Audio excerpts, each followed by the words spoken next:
I think we've got to be willing to look ourselves in the mirror and say, is this the life that I intended from owning my own business? And be really honest with yourself with the answer. And if it's not, make the changes to make it work. And if it's support through pure bookkeeping, if it's reaching out to get a coach or somebody to help you get clear on what sort of day-to-day business. So you do wake up on Monday morning and go, yay, it's Monday. This is my life.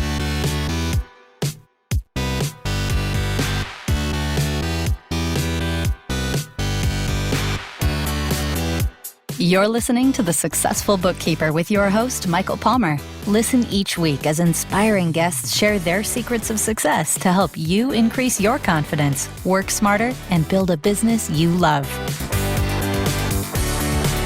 This episode of The Successful Bookkeeper is brought to you by PureBookkeeping.com, the proven system to grow your bookkeeping business.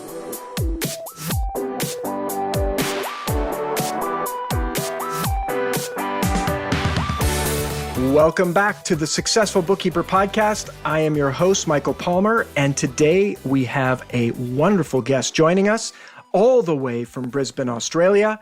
She has over 25 years experience with small business, specializing in both business development and supporting business owners to achieve their goals. Most recently, she spent 4 years building a bookkeeping business from 2 bookkeepers to 12 using the Pure Bookkeeping system. Welcome to the podcast, Sharon Francisco.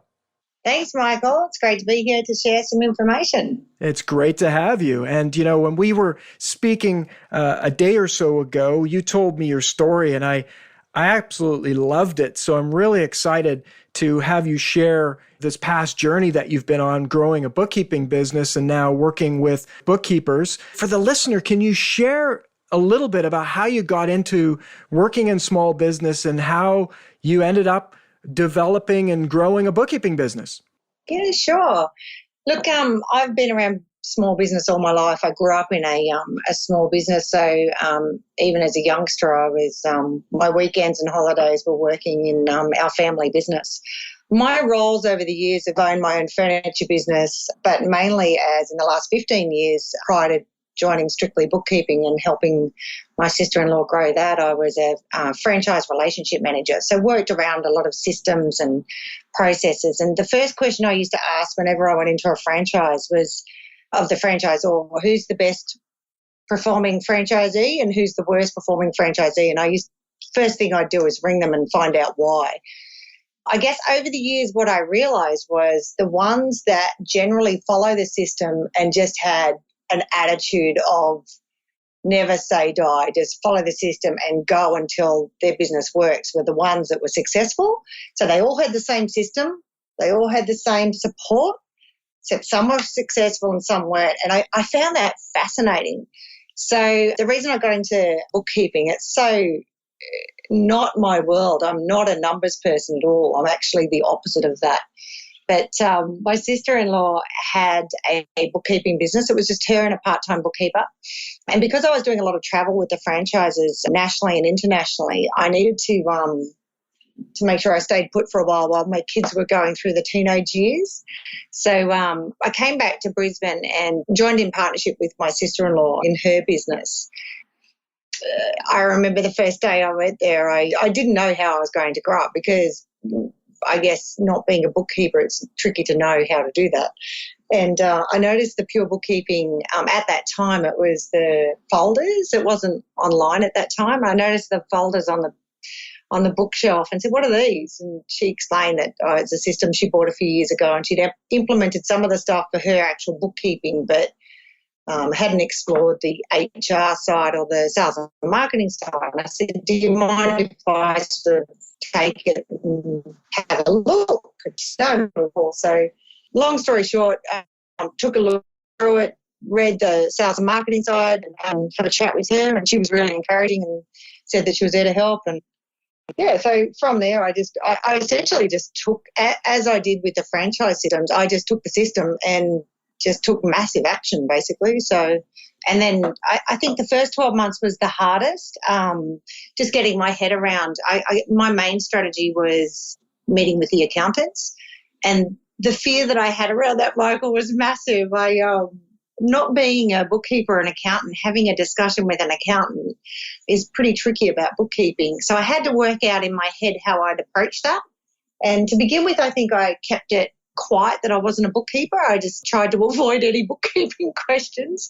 But then, look, after a while, I actually made the decision to say that, look, I'm not here to talk about my skill set. I'm not a bookkeeper, but I am here to talk about pure bookkeeping and the system that we follow, which engages the most amazing bookkeepers with the skills test and the orientation and such. So I made the discussion around pure bookkeeping and our systems and processes to give them the confidence that when they referred, they were referring to somebody that would be consistent and they would treat their beloved clients exactly the same every time, which was, I guess, confidence building for them and reassuring.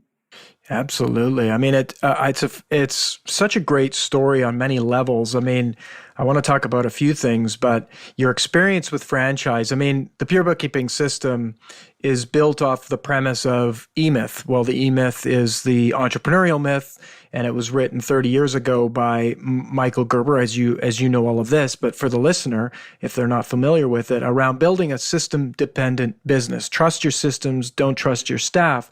And what I love about your story is that you, because of this previous career working with franchisees and helping them develop their business, you really saw the power when someone went and figured out, okay, what's the best possible way to do something? And then let's document that, work out all the bugs, and then have everybody do it the same way so that we can ensure that there is the highest possible level of quality with the lowest possible amount of input. So we can increase our profitability and increase our customer satisfaction and really satisfaction for all that are involved, the staff, our customers, and the owner. So you've got this great experience from that. And then walking in and working with your sister-in-law and then sort of seeing really where she would have been that person that hadn't really taken it on, the systems and process, and kind of sitting up there on the shelf where it's collecting dust. And then you took that and you said, whoa, it's all in here. So you're not a bookkeeper, and yet you took these processes and you just started following the instructions and implementing the systems, and away it went. Your business started to grow. So for the listener, tell a little bit about what it was like those first couple of months or even years as you were starting to grow this business. Because you've taken this and talk a little bit about where you took, you started with a bookkeeper and a part-time bookkeeper and went right up to 12 bookkeepers. And when we spoke, I think it was over a span of 4 years, but really your focus was about 2 years, right?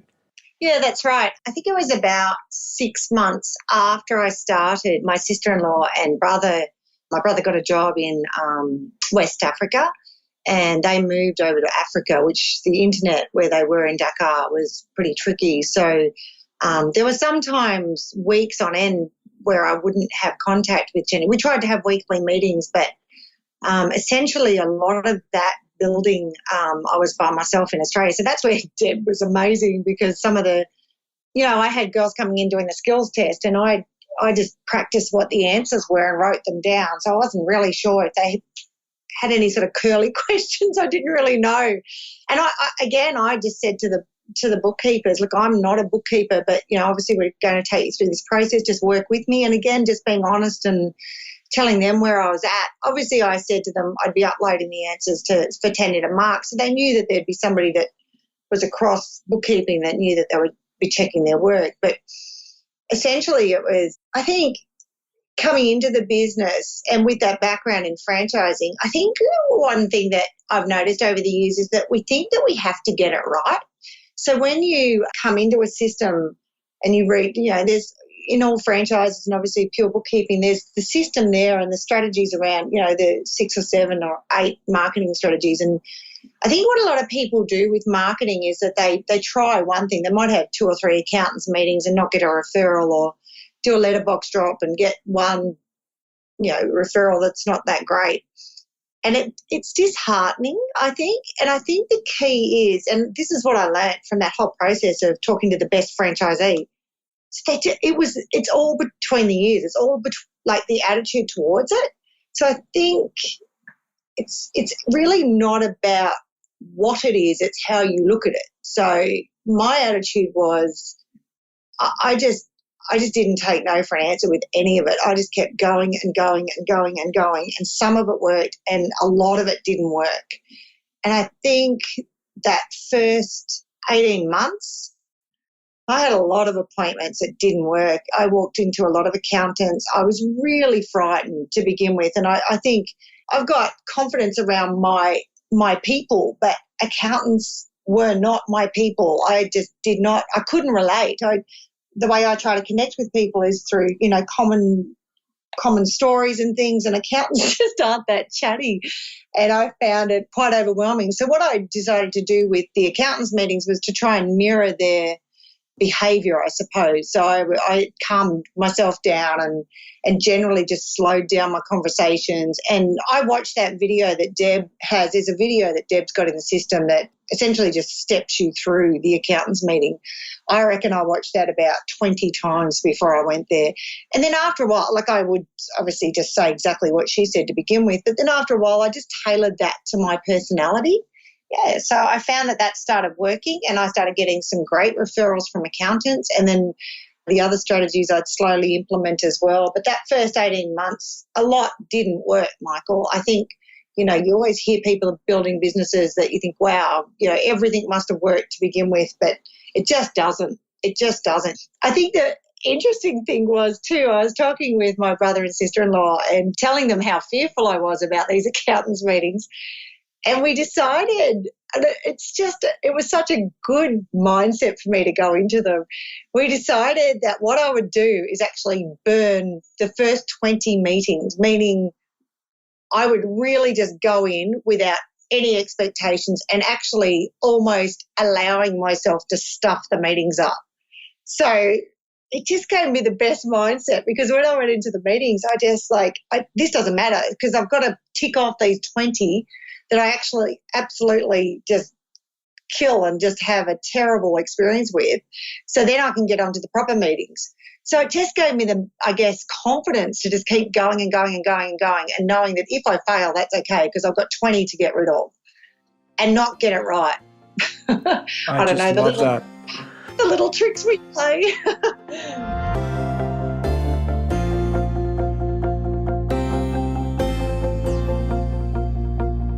Well, you said it, right? It's all up between the ears, and, there's some key messages there, is that all of the stuff that we talk about, that we do, that we recommend, all of it works. Somebody else has done it and it's worked. So it's not about the process, it's about the person that's doing it.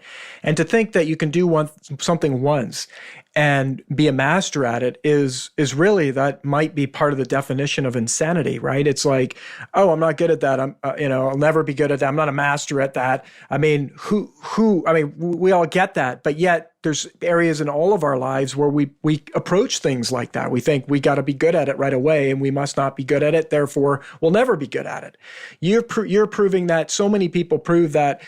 If you go at it with an attitude of, I will get this done, this will work, and you use solid principles and do solid, proven actions that produce results that others have produced, and you just keep at it, get the help when you need to get it, you will be successful.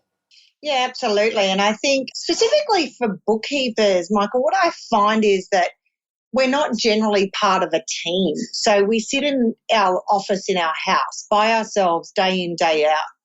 And it's tricky to motivate yourself when you're sitting there for 8-10 hours a day doing bookkeeping. And then if part of that is that you want to grow the business to, 2 or 3 or 5 or 10 bookkeepers, there's some internal motivation you have to give yourself, because you have to be your own champion. And it's tricky. It's a unique environment, because I think work environments generally, when you're part of a team and you've got a marketing team and you've got people surrounding you to lift you up and remind you that, just keep going. It's a lot easier. But when you're a bookkeeper alone in your office at home, and, the internal dialogue is, I've made 3 calls to accounts and they've all said no. It's like, you know what, I'll just go back to what I'm comfortable doing, which is bookkeeping. This doesn't work anyway. Whereas I think it's a daily reminder for yourself to boost yourself up and, set the goals and tick them off. And I don't know. I also have this thing called setting myself up to win every morning. I spend the first hour of my mornings, and I have done for years, doing exactly that, just setting myself up to win. So I'll listen to anything that makes me feel motivated or positive. It might be, something that Oprah Winfrey said, or just anything that gets me motivated and inspired, or listen to an inspiring podcast. There's so many inspiring podcasts that are out there. So just taking that first hour to set myself up to win for the day. Beautiful. It is, again, comes back to that mindset. And I think it's this concept of going out there, A, having fun with something. Number two, expect to mess something up. And really, I think we could even add to that one, having fun means, put good, positive thoughts into your head. Start your day with, I guess that's a ritual to get you into a positive mindset, right? Where you're going to take the day. We've all had bad days, right? Called the Mondays or whatever, sometimes every day seems like a Monday at times. But if you start with a positive and you work at having that positive frame, you're better off than starting with a negative frame. Have some fun. Expect to mess it up a few times if you're just getting started. And number three, don't do it alone. Yeah, absolutely. It reminds me of that saying, Michael, Mondays don't suck, it's your life that sucks, which I find is interesting because I think it's, again, setting yourself up to make sure that you enjoy every day. So being a bookkeeper and working for yourself is a decision. You've made a decision to work for yourself. And the tricky thing is when you're working in a solo bookkeeping business or a solo business and you're trying to grow it, generally what happens is that you quit a job to do that, and you do it for freedom and independence and flexibility. And what you end up doing is generally working a bunch of hours more than what you would ordinarily for perhaps less than what you would if you're working for somebody else. And I think, we get a couple of years down the track and we look back and go, what am I doing? What was the intention to begin with? And I think, you start photocopying year after year after year, and before you know it, a lot of the times it's not what you wanted to do or you set out to do. But I think we've got to be willing to look ourselves in the mirror and say, is this the life that I intended from owning my own business? And be really honest with yourself with the answer. And if it's not, make the changes to make it work. And if it's support through pure bookkeeping, if it's reaching out to get a coach or somebody to help you get clear on what sort of day-to-day business. So you do wake up on Monday morning and go, yay, it's Monday. This is my life, So I think it's important to really be clear on ascertaining where you're at. And if it's not where you want to be, change it. Life's short. And if you've got the vehicle, and I see any sort of business is a vehicle to get you to where you want to go. And if you see that this vehicle is what you want to do to get your outcome, structure it in a way that you do get your outcome and you are having fun with it. I love it. Can't agree with you more. And so, getting back to growing your business, you obviously followed the steps in the pure bookkeeping system around the sales and marketing, and you did a great job. To have 12 bookkeepers working in the business, that would have been a lot of attracting great clients into your business. Now, the other side of it is the production of it, right? It's having great bookkeepers to do that work. Can you talk a little bit about what that journey looked like? With recruiting, Michael, do you mean? Like how? That's right. Yeah, sure. So again, I just learned from those good franchisees that I rang, the ones that were making the most in every franchise company. I just followed the system. I just went to the HR manual in pure bookkeeping and followed every step that Deb has. So she's got a template there for advertising in Seek. So we just copy and paste and advertise in Seek. My rotations were about once every 3 months to do the adverts. I'd get between 70 and 80 applicants. And again, some of the bookkeepers say to me, I don't like that because you get so many bad applicants. And, I never looked at it like that. I just got rid of it. I could see a lot of the times just by a quick scan which ones I would not even put time into and dwindle it down to about probably 10 to 15 and then put them in a short list, print them out and use the template that Deb's developed to do the first interview over the phone. then invite them in to do the skills test, which is part of the system. And then from there, shortlist them, see if they, how they went in the skills test. I think Deb suggests 80 or 85% pass rate. I think we were always between 90 and 95 we wanted them to pass by. Wow. And, and then from there, again, we take them through the orientation. There's the contractors agreement in the system, so we get them to sign that. And the orientation, Michael, is something that I spent a lot of time on. So Deb's got an orientation booklet within the system, and it's all written out in like a template that you can manipulate. So we certainly manipulated it to our world. And I would spend about 4 hours with the orientation meeting with the bookkeepers. And, Tanya's office was at the back of her house in the garage. She converted it. And part of the orientation, I would take the new bookkeeper. Tanya's got a pool, and we'd sit by the pool and I'd go through the orientation booklet for 4 or 5 hours. So, and a lot of that, obviously there was a lot of practical things about the pure bookkeeping system and how we run the business. But also I talked a lot about, I don't know if you're familiar with working above and below the line and the identity iceberg, and what we see is really underneath. So we talked a lot about where they're at and how we wanted to portray our business to the world, and that we're 100% accountable for what we put out. So if something happens that's not working, it's not a people problem, it's a systems problem, and we go back to the system. So we don't point the finger at the people. So basically, but it's then all of our responsibilities then to change the system and not just let that go under the carpet. So we're constantly just upgrading and working from things that were working and things that weren't.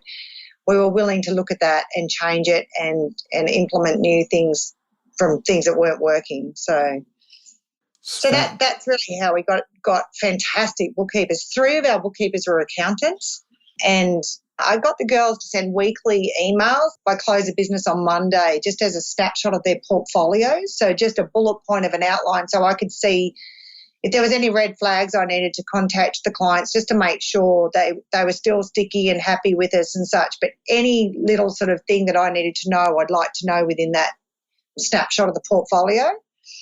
And then monthly, we had mandatory monthly meetings with the girls, whether they called in by Skype or were on site. We did a lot of fun stuff too. Look, we went on winery tours and things, so we made it fun. Like, it wasn't just, just a boring day-to-day business. We did make it fun, and we made the feeling in the business to be inclusive and fun. I just love it.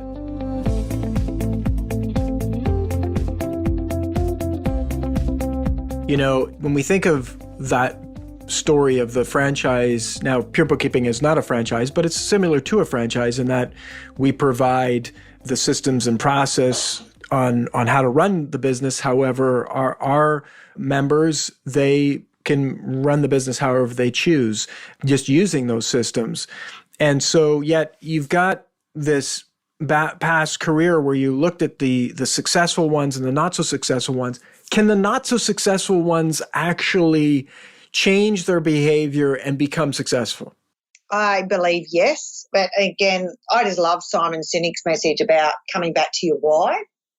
And I think if you've got a big enough why, definitely. But if you've not got a big enough why, there's got to be a catalyst for change. So if they've got a big enough why and they want to change to get the outcome, then you'll be open to, what's that saying? The master will appear when the student's ready.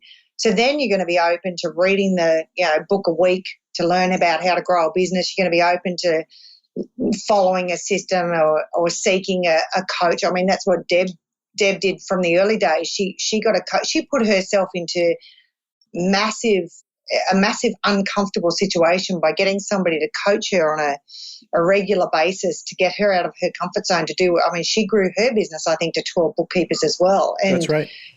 Certainly what she's doing now. I mean, she was willing to step into the fire, Michael, and that's a decision to do that because it's uncomfortable. But gee whiz, look at what she's done, and how fulfilling would that be? Just having somebody there saying, what outcome do you want, and asking the question, because I don't think we know what we want, and that's the trouble.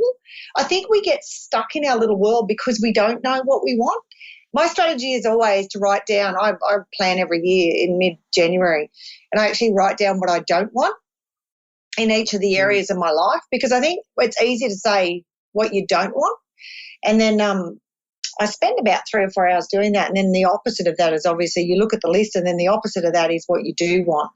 And I think, if a licensee or a business owner isn't achieving what they want to do, it's actually finding out what's going to make them perturbate, what's going to make them get to that point to make a decision to change the mindset to do it, to achieve their goals.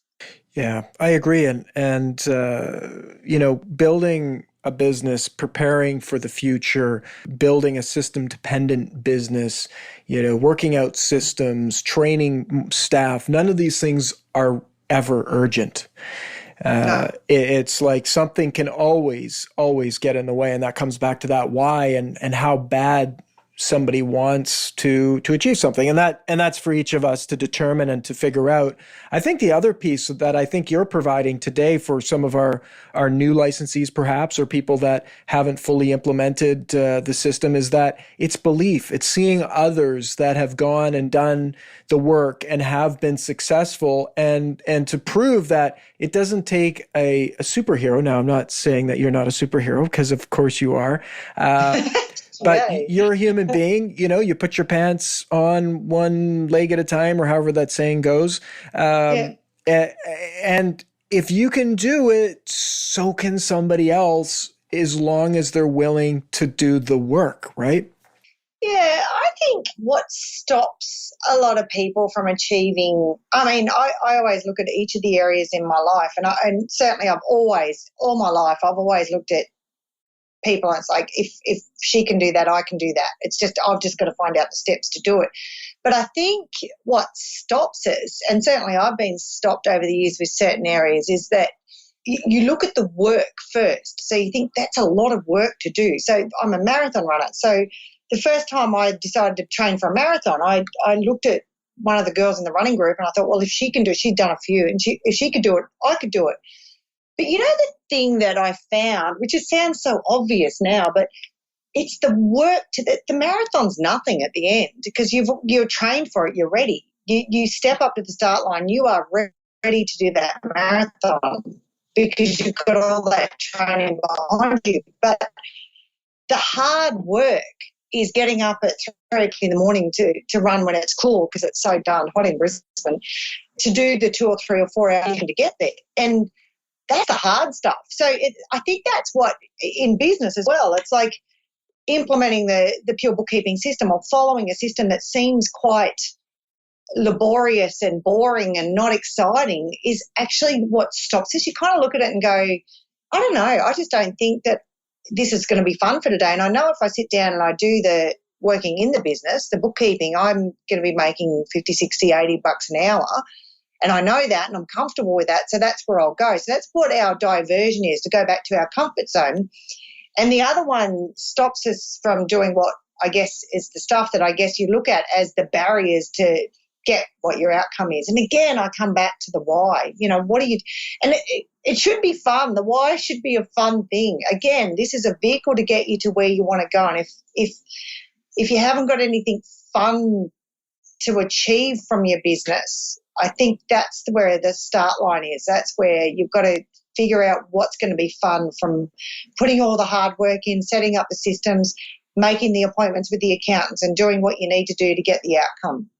Yeah, that and persistence. And when I say persistence, I think what I'm maybe saying, it's not even persistence, it's really increments, incremental, right? Is that every single piece that you improve actually makes a difference, and it adds up over time. It's like savings, right? The compounding interest. I mean, if we put $1 in and have a little bit of interest, that dollar creates interest, and the interest compounds on the interest. And building a business and systems and process and training, every single one is like putting an extra $1 in that bank account. And I think I also identify with some of our members that they're tough on themselves because they haven't got as far as they maybe thought they wanted to in a particular time frame. And I always say, look, you got to look back and go, okay, where did you get to? And you're there. You did accomplish something. If you've done one thing, you were one thing better off than you were if you had done nothing. So I think it's giving all ourselves a bit of a break as well, not being too hard on ourselves, and just knowing that, well, okay, if we want more, we'll do a little bit more and try and push that and get a little further each time, each year, each month, whatever it is that we're working on to build that business and to have things work better than they were yesterday. Yeah, it's human nature, isn't it, to be hard on ourselves when we don't achieve. And sometimes, what you're saying before, when you're building on that knowledge and you're growing, and sometimes it's 2 steps forward, 1 step back. Sometimes it doesn't work, and sometimes you have a rough week or month or 2 months and you think, gosh, I don't know, is this going to work? And I think the big thing why we don't sort of stretch ourselves or be prepared to sit down and plan annually is because we can tend to think if we don't achieve it, we're going to look like fools, or we're going to look like, farces that we're writing down. Yeah, I want to increase my turnover to 200,000 from 100 this year, or whatever the chunky goal is. And to actually just physically write that down sometimes can be just daunting, because it's like, your internal dialogue is, who do you think you are to achieve that?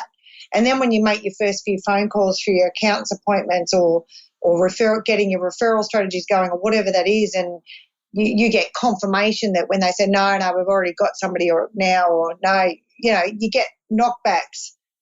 It's like, okay, yeah, that's confirmation that I'm not going to make this. So you get a little bit knocked back by that, and then that's what keeps you in your box.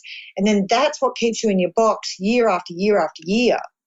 So I think just the way through that is writing down what you want to achieve for 2018 and just taking massive action. Know that you're going to get a whole bunch of no's.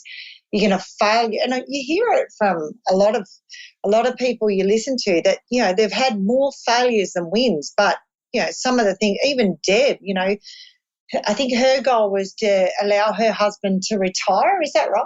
Yeah. I think she fell short by 2 or 3 years. I think it took her 2 or 3 years longer. And to me, man, lucky Deb's husband. It's just, she wasn't bold enough to make that goal. He'd still be working now. But, she fell short of 2 or 3 years. So what? She achieved an amazing goal. So, yeah, I think just being bold enough to write down your goals and just know that you're probably going to fail, 30, 40% of it. But at least if you write it out there, you've got a map to work towards to getting that outcome.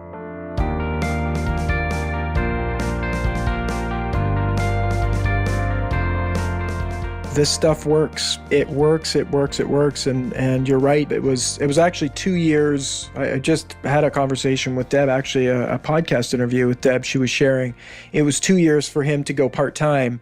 And then I think another year or two for him to go fully retired. So she missed the mark. We could say that she failed, but she ended up getting there. And I mean, it was a really big, bold goal, which I'm sure everyone that's listening right now can relate, right? Think about a time where you wanted something in your life, and at the time when you said it, it seemed big, and probably you thought it was going to happen a lot faster than it actually took. But then it did actually happen, and you stopped and you look back and you said, wow, that's great. I mean, for myself personally, I can think of one specific goal where I wanted to be doing something specific in my life, and I wanted it right then. I didn't want it to be like 2 or 3 years out. I wanted it right now. And yet I still said, okay, I know I want it right now, but yet I know it's not right now, and I don't have what I want right now, but I'm willing to work for it. And it took me 2 or 3 times the amount of time I thought it would take or wanted it to take. And it was like a decade. I wanted it right then, but yet it took 10 years. But had I not had the courage to do the things that I had to do to put that ball in motion, it would have never happened. It would have never happened. And so there's lots to what we're talking about. We could probably go on talking for hours on the subject. Like you said, a few things around above and below the line and a whole bunch of cool things. And we're going to have you back to talk about mindset, I think, some more.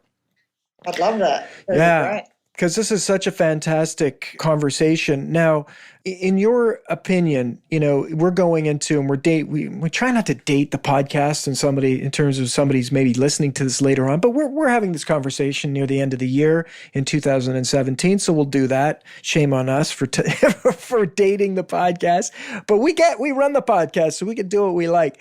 But what would you recommend for people looking out into this next year? You said a few things. You write down your goals, get really clear. Anything else that you'd want to share with them on how they can have an awesome year in 2018?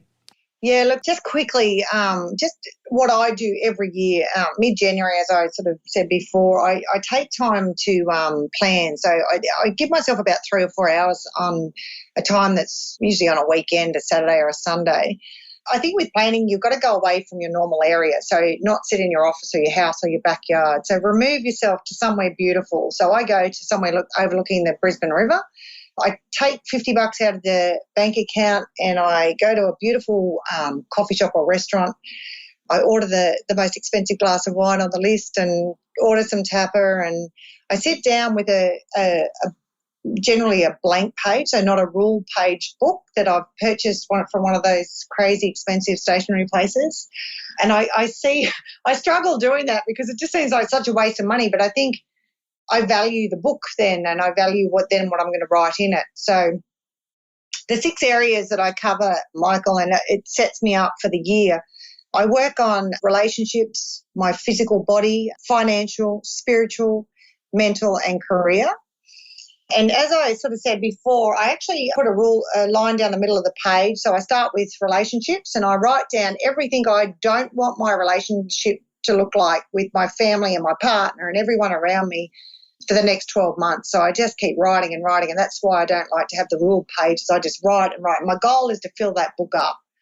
And then I go on to physical, financial, spiritual, mental, career and do exactly the same thing. I'll just write and write. And sometimes I'll just sit and think for 10 or 15 minutes about each of the areas. And sometimes the writing just comes, but it doesn't always flow is what I'm saying. Then I go back and I go to the opposite of that. So I look at, relationships, what I don't want. So what do I want? And it's easier to write down what you do want. So then from there I go through each of the areas and write down the opposite of what I've written. And then I finalise it with 1 page of action items from those 6 areas.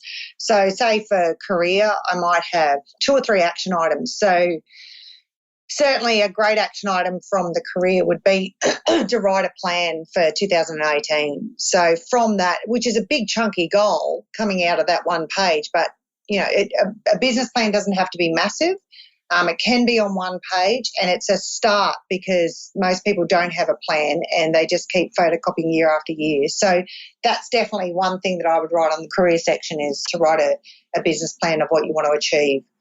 And certainly 2 or 3 items from each of that. And then I put that 1 page, I photocopy it and put it up everywhere that can be seen. So I'm reminded of that all year. It's beautiful. Our last episode that we did, we talked about with Deb, we were talking about setting goals, and this is an interesting. Yours is an interesting take on it, and I think a really great addition to what we talked about.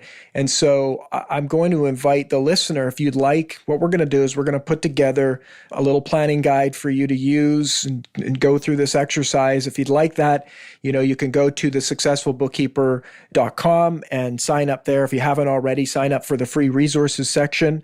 Once you get into the free resources section, you go down, find the episode. This particular episode, we'll have it numbered inside our portal. And we'll have that document that you can use and a little bit of the commentary that Sharon is sharing with us today. And that'll help you do some planning in 2018. So go and do that. Get signed up, spend the time. I think it's fantastic. Whatever you like to do, indulge yourself a little bit, give yourself that gift of indulgence. You've worked hard. All of you have worked hard in 2017. So give yourself this gift of setting yourself up powerfully for 2018. Sharon, this has absolutely been fantastic. Such a wonderful story that you have. Such an honor to hear your story and what you've done and how you've grown a bookkeeping business, I think, is an inspiration for everyone listening. So thank you for joining us. Yeah, thanks, Michael. It's been great having a chat, and I've really enjoyed sharing. Beautiful. Well, I definitely want to have you come back and share your knowledge and what you're going to learn in 2018. So we'll do this again. Yeah, I'd love to. That'd be awesome.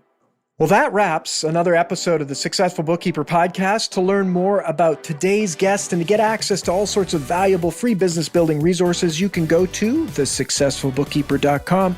Until next time, goodbye.